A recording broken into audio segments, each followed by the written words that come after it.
ओम नमः शिवाय। ये शिव भक्तों, आज हम शिव पुराण की विशेष श्रृंखला रुद्र संहिता के द्वितीय खंड के 11वें तथा 12वें अध्याय को सुनेंगे।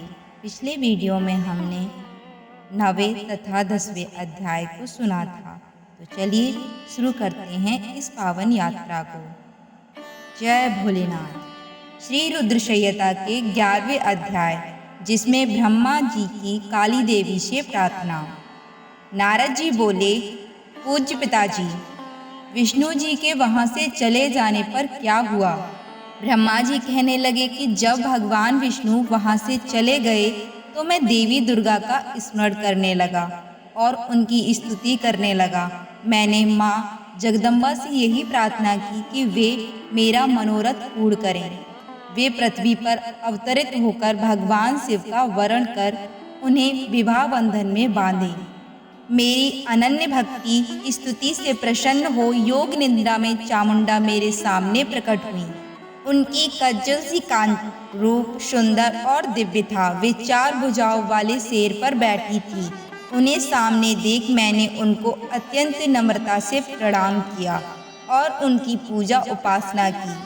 तब मैंने उन्हें बताया कि हे देवी, भगवान शिव रुद्र रूप में कैलाश पर्वत पर निवास कर रहे हैं। वे समाधि लगाकर तपस्या में लीन हैं। वे पूर्ण योगी हैं। भगवान रुद्र ब्रह्मचारी हैं और वे गृहस्थ जीवन में प्रवेश नहीं करना चाहते। वे विवाह नहीं करना चाहते। अतः आप उन्हें मोहित कर उनकी पत्नी बनना स्वीकार करें। हे देवी, स्त्री के कारण ही भगवान शिव ने मेरा मजाक उड़ाया है और मेरी निंदा की है। इसीलिए मैं उन्हें स्त्री के लिए आसक्त देखना चाहता हूँ। देवी, आपके अलावा कोई भी इतना शक्तिशाली नहीं है कि वह भगवान शंकर को मोह में डाले। मेरा आपसे अनुरोध है कि आप प्रजापति दक्ष के यहाँ उनकी कन्या के रूप में जन्म लें और भगवान शिव का वरण कर उन्हें गृहस्थ आश्रम में प्रवेश कराएं। देवी चामुंडा बोली, हे ब्रह्मा, भगवान शिव तो परम योगी हैं। भला उनको मोहित करके तुम्हें क्या लाभ होगा? इसके लिए तुम मुझसे क्या चाहते हो? मैं तो हमेशा से ही उनकी दासी हूँ। उन्होंने अपने भक्तों का उद्धार करने के लिए रुद्र अवतार धारण किया है। यह कहकर वे शिवजी का स्मरण करने लगीं। फिर वे कहने लगीं कि यह तो सच है कि कोई भगवान शिव को मोह माया के बंधनों से नहीं बांध सकता। इस संसार में कोई भी शिवजी को मोहित नहीं कर सकता। मुझ में भी इतनी शक्ति नहीं है कि उन्हें उनके कर्तव्य पथ से विमुख कर सकूं। फिर भी आपकी प्रार्थना से प्रसन्न होकर मैं इसका प्रयत्न करूंगी, जिससे भगवान से मोहित होकर विवाह कर लें। मैं सती रूप धारण कर पृथ्वी पर अवतरित होंगी। यह कहकर देवी वहाँ से अंतर ध्यान हो गई। हर हर महादेव। श्री रुद्र संहिता के 12वें अध्याय, जिसमें दक्ष की तपस्या का वर्णन है। नारद जी ने पूछा, हे ब्रह्मा जी, उत्तम व्रत का पालन करने वाले प्रजापति दक्ष ने तपस्या करके देवी से कौन सा वरदान प्राप्त किया और वे किस प्रकार दक्ष की कन्या के रूप में जन्मी? ब्रह्मा जी बोले, हे नारद, मेरी आज्ञा पाकर प्रजापति दक्ष क्षीर सागर के उत्तरी तट पर चले गए। वे उसी तट पर बैठकर देवी उमा को अपनी पुत्री के रूप में प्राप्त करने के लिए उन्हें हृदय से स्मरण करते हुए तपस्या करने लगे। मन को एकाग्र कर प्रजापति दक्ष दृढ़ता से कठोर व्रत का पालन करने लगे। उन्होंने 3000 दिव्य वर्षों तक घोर तपस्या की। वे केवल जल और हवा ही ग्रहण करते थे।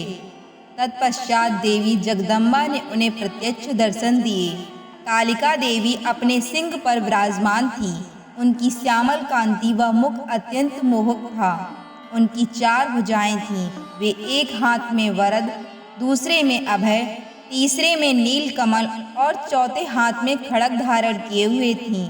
उनके दोनों नेत्र लाल थे और केस लंबे व खुले थे। देवी का स्वरूप बहुत ही मनोहरी था। उत्तम आभा से प्रकाशित देवी को दक्ष और उनकी पत्नी ने श्रद्धा पूर्वक नमस्कार किया।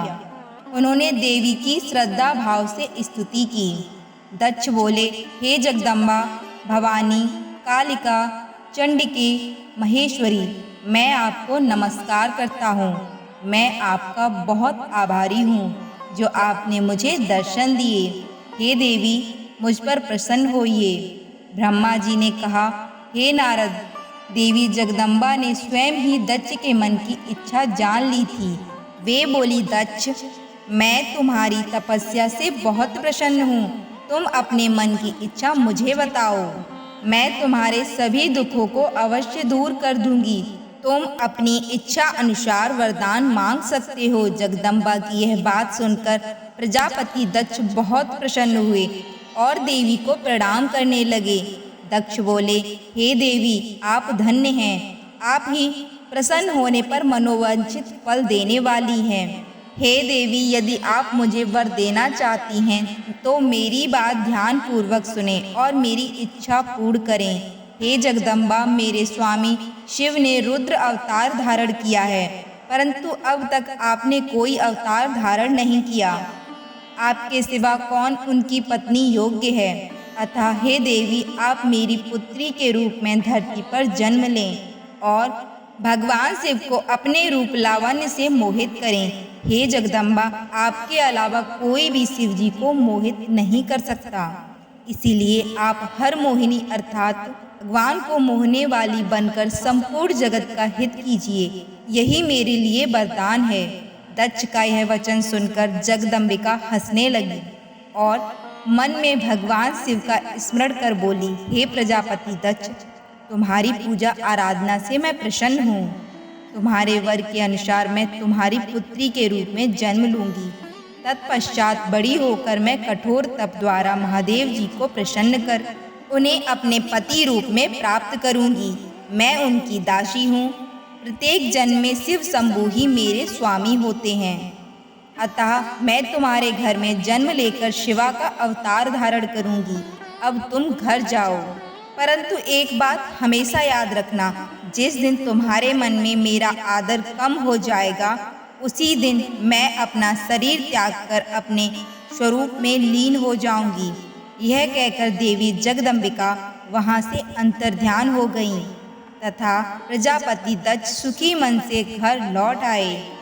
हर हर महादेव। शिव भक्तों, आज हमने शिव पुराण रुद्र संहिता के 11वें तथा 12वें अध्याय को सुना।